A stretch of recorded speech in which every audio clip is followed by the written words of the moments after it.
Today we're going over my top 15 indoor grow tips. So first, be sure to like and subscribe, turn on the notification bell. Also, join our Patreon for one-on-one grow help with me, get access to our VIP Discord server, and hang out in our live streams. We also do weekly NFL picks every Sunday morning. Link is going to be right down below in the description and at the pinned comment. Today's video is sponsored by Spider Farmer. They have a Halloween sale going on all day today. 10% off your first order and you score 500 points, $5 off for every 500 points. They have lights, tents, their super dope GDS smart controller, humidifiers, self-watering systems. I mean, you name it, they got it covered. So don't forget to take advantage of their Halloween sale. They got some stuff for 5% off and they got some stuff for 20% off. So check them out. Link is going to be down below in the description and the pinned comment as well. All right, so let's get right into it. Tip number 15, don't ignore your soil temperature. I've seen a few people recently have issues with their grow because the air temperature was where it needed to be, but the roots were sitting like in the mid to upper 60s. So keep it between 74 and 78 degrees, especially during the veg stage. Time out real quick with 2 remaining in the 4th. If you want to chill with me in the afternoons, Monday through Friday, follow and subscribe to us on Twitch at The 420 Scene. I've been playing a lot of Warzone and COD Zombies lately, and if you have Amazon Prime and want to show some support at like no cost at all, helps me out as well, drop your free Twitch Prime subscription during my next live stream and you'll never have ads on Twitch ever again, and I will definitely shout you out as well. So we go live Monday through Friday at 2 p.m. Eastern. Tip number 14, if you do get a heat mat, be sure to get the thermostat, because if you just get the heat mat, you don't have any way to lock in what temperature you want the heat mat to stay at, and it's going to automatically go to like 84, 86 degrees, whatever the setting is. So what you want to do is get the thermostat and set it for 76 degrees. Of course, if you do live somewhere cold, you might have to make some adjustments. You might have to increase it to kind of balance it out. Tip number 13, if you're running with fabric containers, be sure to have an oscillating floor fan so that way your water dries out quicker, so then you can give your plants fresh water. It's much better than using old water and just staying stagnant. Tip number 12, if you're shopping for lights, shoot for green spectrum if you can. I know some of the other guys in the community think green spectrum has no effect on your plants, but sorry to say, they're dead wrong, okay? I mean, there are too many studies that have been done from different universities and horticulture research groups, so check out the Black Cherry Bliss Harvest video or just go to my Instagram. Proof is in the pudding. Tip number 11, if you're in the flowering stage and you're lowering the light distance to hit your PPFD higher, do not ignore the dry heat that your lights are going to be producing, so you might need to run your humidifier a little bit higher than usual. Now, don't be afraid to run your humidifier at 65% or even 70% during flowering. Now listen guys, all right? I promise you right now, you will not get mold as long as you have good airflow, which means you gotta have, you know, the overhead fans, you gotta have the oscillating floor fan. This isn't just a trust me bro science statement, all right? Watch the old cheddar cheese harvest video, which I do have in my video library. Tip number 10, if you start getting iron or zinc deficiency, start pHing your water between 5.8 and 6.4. Tip number 9, don't skip out on the magnesium during flowering. I know everyone likes to focus on the phosphorus and potassium, but do not be sleeping on the magnesium. It literally puts your chlorophyll production into overdrive, which is important because they feed a lot more during flowering. So you can either use unsulfured blackstrap molasses or get some recharge. I know if you're just using the blackstrap molasses, the recharge has blackstrap molasses in it. I'm just saying you also get some calcium in there as well. So get your CalMag right from your blackstrap molasses. Tip number 8, if you're using recharge, mix it with fish shit. 1 teaspoon per gallon of water each. I feel like when you have them together, it creates a symbiotic relationship between the different types of microbes that each product has. Promise you, you'll thank me later. Tip number 7, be sure to mainline your plants so that way you can start manipulating your plant's energy while also controlling the growth underneath, so it doesn't end up looking like a huge insane jungle right before you get into flowering. Make your cuts and adjustments as you go instead of stressing them all out at once. Tip number 6, if you're new at this, familiarize yourself with all the different amendments that's in your soil. So if you're using pre-mixed soil, look up all the ingredients and find out what each of them does and why. Knowing what's going into your plants is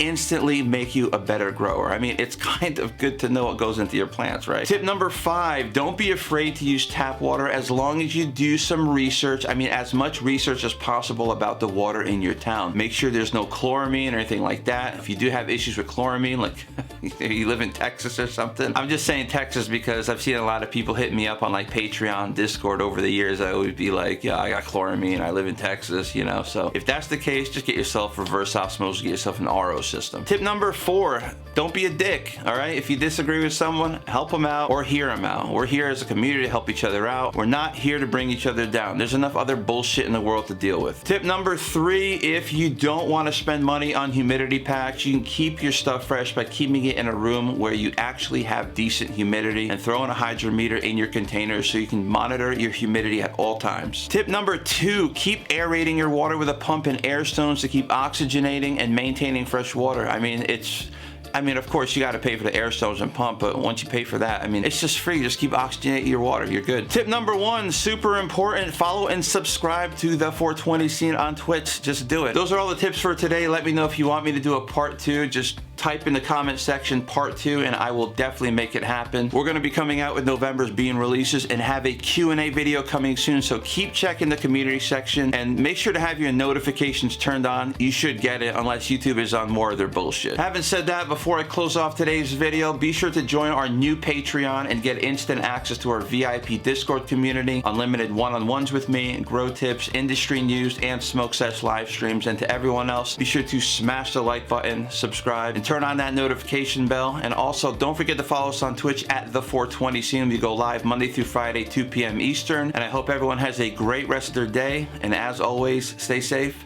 Peace.